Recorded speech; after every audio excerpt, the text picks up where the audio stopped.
E aí, pessoal, tudo bem com vocês? Aqui é o Jonathan falando. O vídeo de hoje é sobre a Copa Sul-Americana, que começa nessa semana. Vamos dar uma passadinha em cada um dos 8 grupos da competição. Lembrando que a forma de disputa são 32 equipes divididas em 8 grupos. O primeiro de cada chave avança diretamente às oitavas, enquanto que os segundos colocados vão para uma fase de playoff contra os terceiros colocados dos grupos da Libertadores. E aí, quem avançar dessa fase se junta aos 8 primeiros colocados nas oitavas. Eu vou estar olhando aqui pro lado, que a minha colinha dos grupos está aqui do lado. E também vou aproveitar para dar meus palpites aí, quem vai se classificar em cada grupo. E você também está convidado, deixa aí nos comentários também seus palpites para os classificados em cada grupo da Sula. Mas antes disso, eu peço você deixar o seu like e me seguir para mais conteúdos.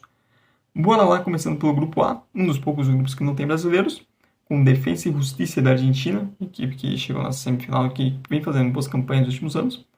Independiente Medellín da Colômbia, Universidad César Vallejo do Peru e o Always Ready da Bolívia, que tem a altitude de El Alto, que é mais alto que La Paz ainda a seu favor.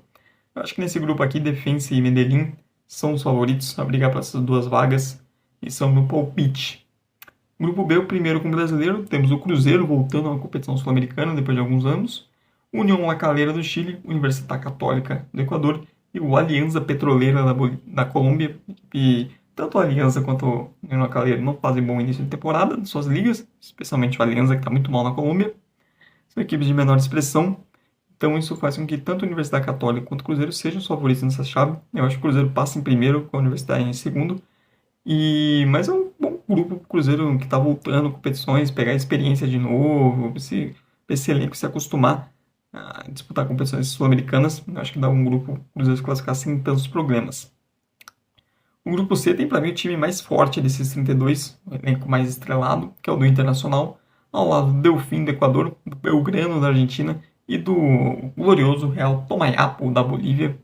Desses times aqui, o Inter é muito favorito nesse grupo, convenhamos, né? Favorito até para brigar pela primeira campanha, muito acima dos demais.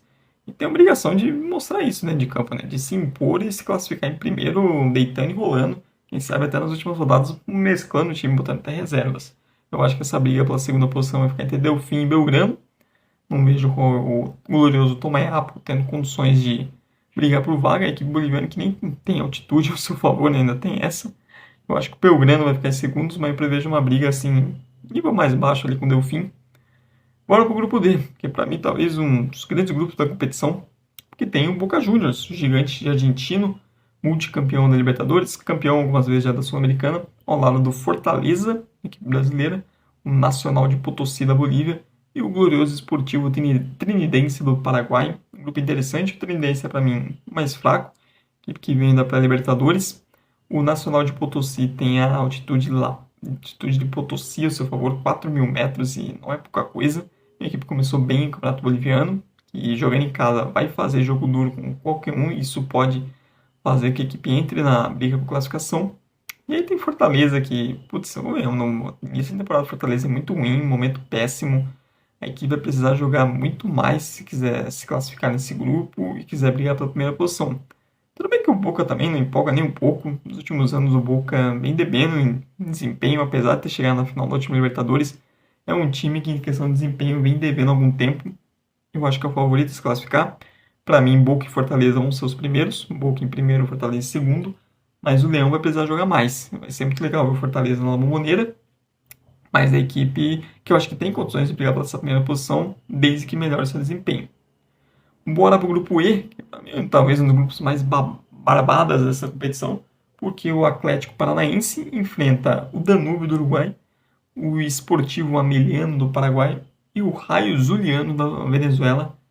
Pô, mas que grupinho delícia pro Atlético, hein? É um grupinho que dá pro Atlético, inclusive, sonhar com 18 pontos tranquilo aqui. É muito favorito a primeira posição, diferença de time, de investimento, é abismal em relação aos outros.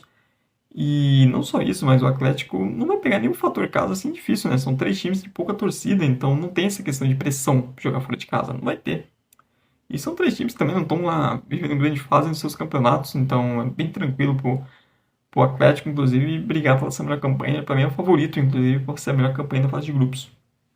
Bora pro grupo F, que tem o Coringão. Aqui, ó. Ele aqui, ó, o Corinthians, junto com o Argentino Júnior, o Racing, do Uruguai e o Nacional querido do Paraguai. Racing e Nacional são os times mais fracos, começa uma péssima temporada para ambos, especialmente o Nacional, que é o lanterna no Paraguai. São times de menor expressão, que não tem muito apoio, não tem grande torcida e também não tem um fator casa assim que, nossa, possa fazer diferença. Enquanto que a Corinthians e a Argentino Júnior, esses sim são os times mais fortes, vão brigar para essa primeira posição. O Argentino Júnior vai ser um bom adversário do Timão, que vai precisar jogar bem para conseguir esse primeiro lugar, pois é uma equipe que vem começando muito bem a temporada na Argentina, e um time competitivo. E o Corinthians enfrentou ano passado, a equipe não tem diferenças, né? Mudou o técnico, o Milito saiu, tá no Galo agora, perdeu alguns jogadores, mas ainda assim é um time competitivo que vai fazer jogo duro com o Corinthians. Mas a minha aposta, eu acho que o Corinthians ainda passa em primeiro. E espero, né, como torcedor, espero que passe, é obrigação também. O grupo G tem o Lanús da Argentina, o Metropolitanos da Venezuela, o glorioso Cuiabá, o Dourado, e também o Deportivo Garcilaso do Peru. Metropolitanos e Garcilaso são equipes muito mais fracas, porém o Garcilaso tem a altitude de Cusco, 3.400 metros a seu favor, o que faz o jogo lá ser um jogo duro. O Cuiabá, para mim, não é favorito da primeira posição. O time do Lanús é um bom time, faz um bom começo de temporada na Argentina, mais experiência em competições. Tem, por exemplo, ali a dupla de ataque Marcelino Moreno, ex-Curitiba, Walter Boas, Vitória, mais 300 clubes também. Eu acho que o Lanús passa em primeiro, mas vai ser interessante ver o Cuiabá, um bom teste para a equipe, e vai ter um adversário com muito mais peso, muito mais tradição dentro do cenário sul-americano. E o último grupo, um grupo também, acho que junto com o grupo do Boca e do Fortaleza, os dois grandes grupos dessa edição, que é o grupo H, que tem Racing da Argentina, Coquimbo Unido do Chile, o Sportivo Luquenho do Paraguai e o Red Bull Bragantino. Racing e Red Bull são os times mais fortes, eu acho que são os dois times que vão se classificar. Porém, o Red Bull Bragantino tem um problema nesse projeto todo, é jogar fora de casa em ambientes de pressão, seja no cenário sul-americano, seja no cenário nacional, uma equipe que não parece conseguir se impor e jogar bem nesse tipo de cenário. E nesse grupo ele vai ter isso. Coquimbo Unido é o mais fraco, é o patinho feio na chave. Porém, o Racing jogar lá em Avejaneda é muito difícil. E o Luquenho, apesar de não ser um time grande no Paraguai, tem uma torcida apaixonada, um estádio que vira e mexe está sempre lotado e que apoia bastante. Então o Red Bull Bragantino vai ter dois grandes testes disso aí, de como vai se portar jogando fora de casa. E isso vai ser muito importante para determinar qual vai ser a posição do time dentro dessa chave, para não ter que ir isso muito pressionado com os jogos em Bragança Paulista. Mas eu quero saber de você. Deixe aí nos comentários os seus palpites para a Sul-Americana, quem você acha que vão ser os classificados do grupo. E se você torce para algum time que está participando, deixe aí nos comentários qual é a sua expectativa sobre o seu time na edição de 2024 da Sula. Eu agradeço por quem viu o vídeo até o final, que me aguentou falando até agora. Peço você deixar o seu like aí, me seguir para mais conteúdos e divulgar esse vídeo para dar aquela força aí, também para quem está começando. E é isso aí, pessoal. Muito obrigado mesmo e até a próxima.